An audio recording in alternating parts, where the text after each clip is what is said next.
Olá, sejam todos bem-vindos a mais um vídeo aqui na nossa série Estudo dos Salmos. Nós estamos dando início à nossa jornada para que nós possamos conhecer de fato 150 momentos inspirados que nós temos nesse livro, que na verdade é considerado um saltério, ou seja, um livro de cânticos e de expressões de Israel para com Deus, mas que nos serve muito de inspiração. Bem, hoje nós vamos ler o Salmo de número 2, estudá-lo, claro, de maneira resumida, e mais uma vez eu digo para você que a versão que eu escolhi é a versão NVI, tá bom? Diz assim o Salmo de número 2: Por que se amotinam as nações e os povos tramam em vão? Os reis da terra tomam posição e os governantes conspiram unidos contra o Senhor e contra o seu ungido e dizem: façamos em pedaços as suas correntes, lancemos de nós as suas algemas. Do seu trono nos céus o Senhor põe-se a rir e a caçoar deles. Em sua ira os repreende e em seu furor os aterroriza, dizendo: eu mesmo estabeleci o meu rei em Sião, no meu santo monte. Proclamarei o decreto do Senhor. Ele me disse: tu és o meu filho, eu hoje te gerei. Pede-me e te darei as nações como herança e os confins da terra como tua propriedade. Tu as quebrarás com vara de ferro e as despedaçarás como um vaso de barro. Por isso, ó reis, sejam prudentes, aceitem a advertência, autoridades da terra. Adorem o Senhor com temor, exultem com tremor. Beijem o filho para que ele não se ire e vocês não sejam destruídos de repente, pois num instante acende-se a sua ira. Como são felizes todos aqueles que nele se refugiam. Bem, esse salmo, inclusive, já de primeira mão, normalmente é acreditado a Davi. Na verdade, não se tem 100% de certeza sobre isso, mas o salmo de número 2 é acreditado a Davi, principalmente porque faz menção, muito possivelmente, à sua colocação no trono.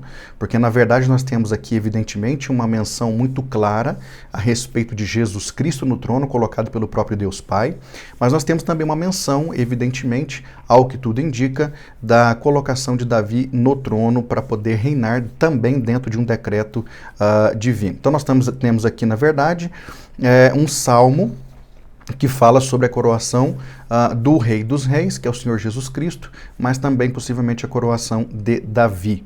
Nós vemos aqui no Salmo 2, só como resumo de tudo aquilo que nós vamos falar, na verdade uma luta entre duas forças, não é? Nós temos aí uma força mais forte, uma força mais fraca, nós temos aquele que tem melhores estratégias, o outro, na verdade, tem talvez as intenções, mas não sabe realmente desenvolver estratégias corretas, e tem aquele que realmente produz a condição de ter os seus súditos de maneira mais corretamente alinhados com as suas perspectivas, e na verdade não deixa de ser aqui já claramente para nós essa força mais forte, essa que tem muito melhor estratégia, essa que tem todos os súditos debaixo do seu governo, do seu comando, é realmente uma força advinda do próprio Deus e do próprio Cristo. Inclusive, segundo o Salmo, de maneira resumida, nós vemos aqui que em momento oportuno, e esse momento é o momento de Deus, só Ele é que sabe, nós vamos ter, na verdade, uma vitória completa e permanente sobre todos os inimigos do Senhor. E, consequentemente, também não deixa de ser uma vitória também contra os inimigos da própria igreja, não é? Porque nós vamos triunfar também junto com Cristo. Inclusive, segundo alguns comentaristas, muito possivelmente esse salmo pode ser sim colocado dentro da categoria dos salmos messiânicos, tá certo? Bem, começando o nosso comentário do Salmo de número 2, nós podemos observar já no início do Salmo uma certa tranquilidade da parte de Deus com relação à questão dos seus inimigos. Porque, na verdade, o Senhor Deus tem todo o poder nas suas mãos, Ele é o Todo-Poderoso e, ao mesmo tempo, Ele é soberano sobre tudo e sobre todos. E, portanto, Ele sabe tratar cada pessoa e cada situação no seu devido tempo e de modo correto. Por mais que talvez nós imaginemos que Deus está inerte com relação a certas coisas, mas Deus, por ser soberano, Ele sabe justamente como lidar com a questão da investida dos seus inimigos, né? Então, em cada momento da história, nós tivemos investidas específicas sobre situações específicas, mas Deus sempre deu a palavra final e essa palavra foi de vitória em cima dos seus próprios projetos. A vitória, inclusive, que o Senhor diz aqui no Salmo número 2, é uma vitória já decretada porque o Senhor Jesus Cristo está no trono por decreto divino e ninguém consegue reverter tanto o decreto do Senhor quanto também não consegue reverter a sua palavra, o seu posicionamento de vitória para com aquilo que ele já se propôs. Então, na verdade, quando nós começamos a ler o Salmo, nós temos aqui a luta contra Deus e contra o seu ungido, já na primeira menção dos primeiros textos aqui do Salmo de número 2. E, na verdade, já que o Salmo também faz menção de Davi, nós podemos mencionar que assim como Jesus Cristo, desde que ele surgiu na história como ser humano encarnado, né? Deus encarnado num corpo humano, ele passou a ser perseguido, de lá para cá continua sendo perseguido de modo muito contundente.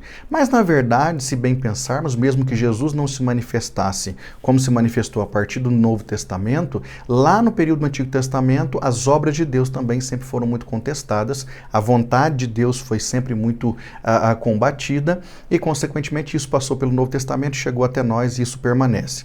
Davi, na sua época, com certeza passou por lutas muito impressionantes para que ele pudesse chegar ao trono, assim como Jesus também passou por muitas lutas nos seus anos de vida aqui, principalmente nos seus anos de ministério, mas continua, de certa maneira, sendo o alvo, o foco de ataques permanentes dos inimigos que são contra a vontade do Senhor Deus. Essa oposição, ela é realmente uma oposição sempre constante, ora muito focada no Cristo, ora focada no projeto total de Deus Pai, Deus Filho e Deus Espírito Santo, só que de qualquer maneira nós temos, repito, aqui uma promulgação de um decreto de vitória de Deus, que em momento oportuno vai acontecer, não resta dúvidas com relação a isso. O começo dos Salmos começa com duas questões muito distintas. Primeiro, uma pergunta, né? O salmista pergunta, por que se amotinam as nações e os povos tramam em vão? E depois nós temos logo em seguida uma menção do próprio salmista com uma espécie de sarcasmo com relação à questão da maneira como Deus trata essa situação da reunião das autoridades humanas contra ele e contra os seus projetos, né? Deus, inclusive, está muito tranquilo com relação à petulância, à infantilidade de muita gente que imagina que pode ir contra ele, que vai vencê-lo e não tem como isso ser diferente. Então Deus está muito tranquilo e com certeza ele vai continuar tranquilo porque, repito, todo o poder está nas suas mãos e os seus projetos, uma vez elaborados, na verdade eles só têm tempo de execução e nós não sabemos quais são esses tempos de execução, nós apenas acompanhamos isso ao longo da história e estamos agora também fazendo parte desse momento presente, mas na verdade o que mais importa é que por mais que a somatória dos inimigos de Deus seja muito grande, com certeza esses inimigos já estão fadados à derrota e fadados ao fracasso. Inclusive, esses inimigos, eles resolvem se levantar contra Deus e, na opinião deles, eles estão acorrentados, eles estão algemados e a ideia deles é viver justamente livre daquilo que eles consideram como sendo uma prisão imposta por Deus, né? Eles não querem se sentir presos, eles querem ser autossuficientes, eles rejeitam Deus e os seus conselhos, eles não querem, sob hipótese nenhuma, andar debaixo da autoridade do Senhor Deus, e eles imaginam, inclusive, que dinheiro e poderio bélico e poder realmente social e político pode fazer com que realmente eles cheguem a vencer o poder supremo que, na verdade, é o Senhor das nossas vidas. Então, repito de novo, que na época de Davi, ele enfrentou essas situações também de maneira muito contundente.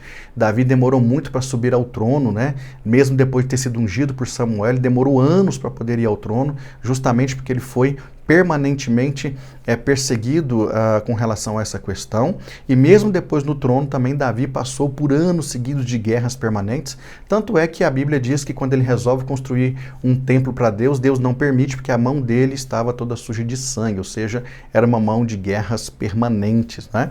Então, do mesmo jeito que Davi enfrentou essas questões de forma muito contundente na sua época, Jesus Cristo enfrentou, continua enfrentando, e nós, inclusive, que estamos ao lado de Cristo, somos também alvos, evidentemente, dessa oposição permanente, e esses inimigos, inclusive, acham que eles sempre estão por cima, não é? Mas, na verdade, nós temos a tranquilidade de, assim como no Salmo, a Bíblia mencionar que o Senhor está tranquilo, nós também estamos tranquilos porque estamos do lado dele e ele está do nosso lado.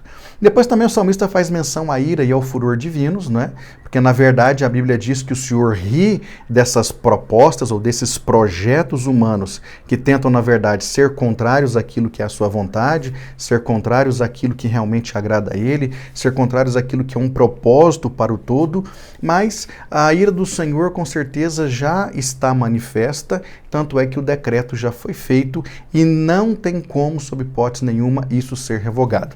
Ainda que esses líderes possam ter, quem sabe, o apoio irrestrito de Satanás e dos anjos maus, que nós chamamos de demônios, esses automaticamente estão também com a sua derrota já iminentemente decretada pelo Senhor Deus das nossas vidas. Então, na verdade, segundo aqui o texto do Salmo, nós estamos tranquilos porque, a despeito de todas as dificuldades que estamos passando, o Senhor vai vencer sobre esses inimigos. O decreto do Senhor, repito, é irrevogável, ninguém pode mexer naquilo que o Senhor já decretou e, consequentemente, né, assim como Davi enfrentou dificuldades, mas foi ao trono, Jesus também enfrentou dificuldades, mas ele permanece no trono e nós um dia como igreja vamos reinar junto com Cristo, principalmente vamos acompanhar a derrota final de todos aqueles que se opõem ao Deus Criador de todas as coisas e de todos os seres humanos.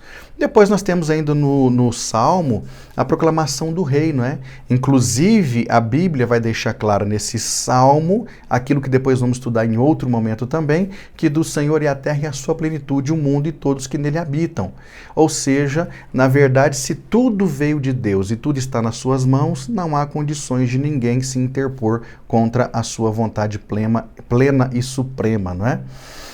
Segundo também o texto, o Senhor veio uma vez, não é? Jesus Cristo veio uma vez, cumpriu os seus propósitos, iniciou a igreja, mas ele virá mais uma vez, buscará a igreja, nós reinaremos com ele, passaremos uma eternidade toda na sua companhia.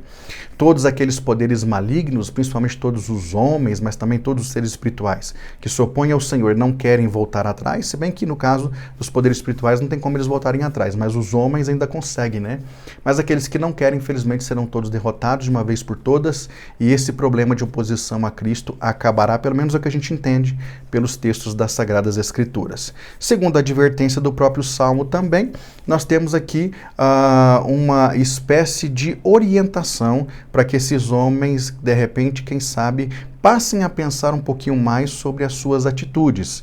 A ideia, inclusive, do Salmo é que essas pessoas, com essa advertência, possam aceitar a palavra do Senhor, servir ao Senhor com temor, respeitá-lo com tremor, fazer a sua vontade com alegria e, evidentemente, se render aos seus pés. Como eles são muito arrogantes, como são muito autossuficientes, muito possivelmente a maioria não vai voltar atrás. Mas, infelizmente, então, terão que passar por essa circunstância adversa e, consequentemente, muito vexamosa de serem derrotados pelo poder do Senhor. Nós temos apenas uma certeza plena. O Senhor está conosco e nós estamos com Ele. Ele vai vencer, consequentemente, nós também seremos vencedores. Pode ter certeza, como diz aqui o último versículo do Salmo 2, felizes são aqueles que se refugiam no Senhor. E nós estamos refugiados no Senhor nosso Deus e estamos linkados com Ele para que nós possamos vencer tanto as batalhas diárias, tanto as nossas intempéries do dia a dia, tanto as nossas vicissitudes. Nós também podemos e vamos vencer os inimigos que se interpõem sobre nós, mas acima de tudo nós temos uma palavra de garantia de que todo o mal e toda oposição contra o Senhor e contra nós cristãos que somos a igreja, um dia vai cessar, porque o Senhor vai colocar um ponto final nessa história. Creia nisso, pense nisso, e até o nosso estudo do Salmo de número 3. Deus te abençoe.